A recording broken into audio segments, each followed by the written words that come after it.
that game, living in San Francisco, in Japantown, they were actually showing footage of that game being played, basically start to finish. And I would sit there riveted watching this, like, you know, hours of footage of this game, freaking out, wondering, when am I going to be able to play this? If I remember correctly, I think I got Mario 3 as a reward for getting straight A's on my report card. I mean, yes, it must have been straight A's, of course, because I was a perfect student and I didn't waste all my time playing video games or anything. But I remember the day after I got it, getting up at like 5 in the morning just so I could play the game even more before I had to go to school. It was that revolutionary and that engrossing and addicting. At the time that it came out, there were no platformers even close to the depth of Mario 3, so you could just lose yourself in it for hours. Super Mario Bros. 3, when that came out, I put my name on a waiting list to rent it, and I called in sick to school for like the next 3 days after that. I had beaten it after the second day, I think, but I figured, you know, why? You know, I got a good thing going.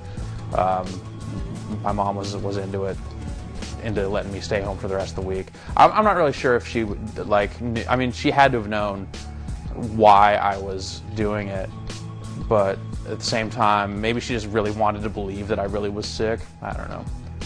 People are going to tell you that The Wizard was garbage. The Wizard was not garbage. The Wizard was an amazing movie. And The Wizard was an amazing movie if for no other reason than the fact that you got to see Super Mario Bros. 3 months before it came out. And you wanted to see Super Mario Bros. 3 more than you wanted to have fingers. You know, I planned ahead. I was like, okay, I got my tickets for this thing. You know, arranged that, like, have my parents drive me and my best friend there, and we're going to watch this movie. And it was awful. God, what a terrible movie The Wizard was. The Wizard is, like, without a doubt, like, the just most stupid movie ever made. Dude, you got 50,000 on Double Dragon? Never saw The Wizard. I never once saw The Wizard. Yeah. I never wanted to. Plus, the movie made the Power Glove seem cool, which is the farthest thing from the truth. I love the Power Glove. It's so bad. At the same time, the greatest movie ever made, because it is so just blatantly a big Nintendo advertisement. And the fact that someone at Nintendo was actually able to convince a film studio to, or, you know, hire a screenwriter to write a script and, like, make this movie with, like, Fred Savage of all people in it, and, you know, it like, mind-blowing. It just looked so bad. I think I was already pretty sick of, like, being marketed to and all that stuff. So for when they were just like, "Oh, you damn video game kids, you're gonna love this. Fred Savage is in it." It's like, well, I hate the Wonder Years. Good old Fred Savage and his autistic brother. It's basically like Rain Man for kids. I guess that movie didn't do a whole lot for Fred Savage's career, because look where he is now. So I hate Fred Savage already, and I've already seen footage of Super Mario Bros. 3, so whatever. And also a little bit of Wizard trivia. The girl who was the main, like, love interest in that film is the lead singer from Rilo Kiley. There you go. The great thing about Punch-Out wasn't the gameplay, which was a lot of fun but pretty simplistic, but the greatest thing was just the personality, which absolutely oozed from every crevice. It was easy to get into, and you could beat, you know, the first few guys pretty easily, but then once you got to, like, the third rank, it got really tough. I mean, it wasn't a game that I could get way into, but it was a game I could always come back to, and it was always good fun.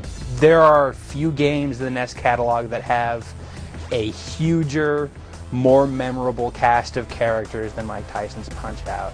I like was it Glass Joe? He was the first guy. So I knew I could take him down, no problem.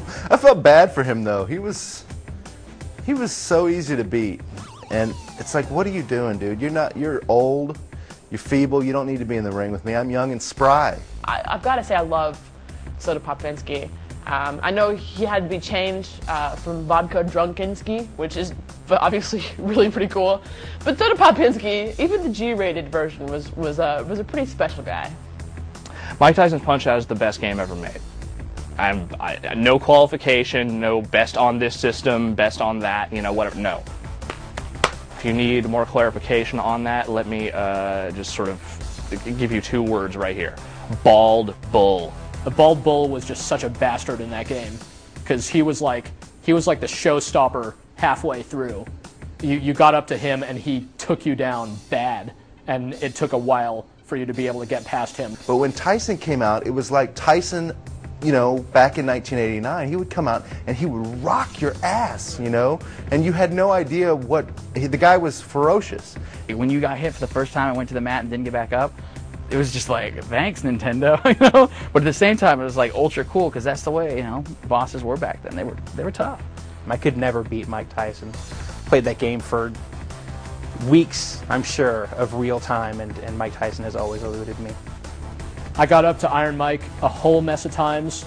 I fancied myself pretty good at video games, but I could never beat him, so he stands out in my mind as one of the most legendary video game bosses ever. Yeah, in retrospect, it's kind of ridiculous that Little Mac was fighting against dudes that he had to, like, jump up to even hit their face. It seems kind of, you know, unfair and unbalanced, but, you know, he could keep his own, and he had Doc in his corner. The other thing about Mike Tyson's Punch-Out is the relationship between Little Mac and Doc Watson, or whatever. It was sort of a strange relationship. Doc puts Little Mac in that pink jumpsuit for training. I'm not really sure why. Yeah, and there was always, it seemed like boxing games back then, there was always something weird going on in the corner. Like the trainer was always trying to pump you up, but he was doing it in a way that probably, it wasn't very family friendly, you know? You know, he never really gave him very good hints. He would say stuff like, join the Nintendo Fun Club today, Mac. And I'm not really sure how that was supposed to help Little Mac, but apparently that's the key to beating Tyson. I think you talk to pretty much any nerd you've ever known in your life, and they'll tell you that their favorite NES game of all time was The Legend of Zelda, because it really was like sort of the ultimate culmination of the, you know, basically all the kind of Dungeons and Dragons dork, you know, nerdlinger kind of tendencies sort of wrapped up into one game. I wanted to be the guy who stabbed weird things with swords, and, you know, killed the dragons and all that. That was my reality at the time. You know, even today when you see the new trailer for the new Legend of Zelda coming out, you kind of remember seeing that world, even though it was flat and you're looking top down on it. I know I did anyways. I imagined the world that we see today on the GameCube version. When I would play Legend of Zelda, that was the world I saw. I didn't see the little sprites and everything. I envisioned myself in that world, and that was the neat thing about The Legend of Zelda, is it had so much rich depth to it that you could easily get lost in the land of Hyrule. But what was accomplished in Zelda, I didn't even think was possible. I mean, that was the kind of thing that was like where my imagination was going. You're sort of the heroic, you know, kind of sword-wielding little guy going after all these crazy monsters, going through these dungeons to rescue the Princess Fair, you know, as a lot of those NES games sort of tend to be. It just had this sort of quality to it where it was like, you know, kind of anybody could really get into that game, despite the fact that it did have that kind of, you know, very standard fantasy trapping kind of thing going on. I mean, hell, my stepdad loved that game. But the thing with Zelda is I really hated having to save up money for things. I would always get my shield eaten by likes and stuff, and you know, you'd always have to go buy another big shield. So sometimes my dad, after I would go to sleep, he would go play and just earn hella money. So when I woke up, there would be more money there, and that was really handy. You know, Zelda was an awesome game, but you gotta have the gold cartridge. You gotta have the gold cartridge. If you don't have the gold cartridge, you ain't nobody. For God's sakes, it has a gold cartridge and a battery in it. How cool is that? Zelda was definitely cool. I liked the gold cartridge. It was one of those games that I happily bought with my own money, even though I was a little kid, and the idea of spending $40 on something was really terrifying. So Legend of Zelda was the game I probably played more at one point in time than any other game, and it was awesome. You know, going into the dungeons, it felt like you had to, you know, do some business when you're going in there. You had to kind of save yourself for those dungeons, because if you just jumped in, you know, it was like right before dinner time or anything like that, you weren't gonna have enough time to get through it. It was kind of a hard game for if you didn't have maps or like know where anything was. You could wander around that game forever and not figure out that you needed to bomb some random mountain to get to the next level. One time by accident, I lit a bush on fire with the candle, and it opened up one of the secret passages. And I was like, oh my god. It's like if you didn't have that Nintendo Power issue with the maps, you could spend a long time playing that game. But no, that game was a lot of fun. My only really vivid memory of Legend of Zelda was when my neighbor Ian lent me his copy, and then I accidentally erased all of his finished quests. Like, you know, you finish the game, then you can finish the game again. It's like he had gone through everything and, you know, finished it all and got all the TriStar, and he was really proud of that, and then whoops, I erased it. I remember getting a really teary-eyed phone call from him days later. He was not too happy. I actually figured out that if you entered Zelda as your name, you got to the second quest right away. I figured that out on my own. I think I was the first one ever in the world, ever. I figured that out on my own and actually called up Nintendo. But I was pretty stoked that I'd found this, and I was like, dude, check this out.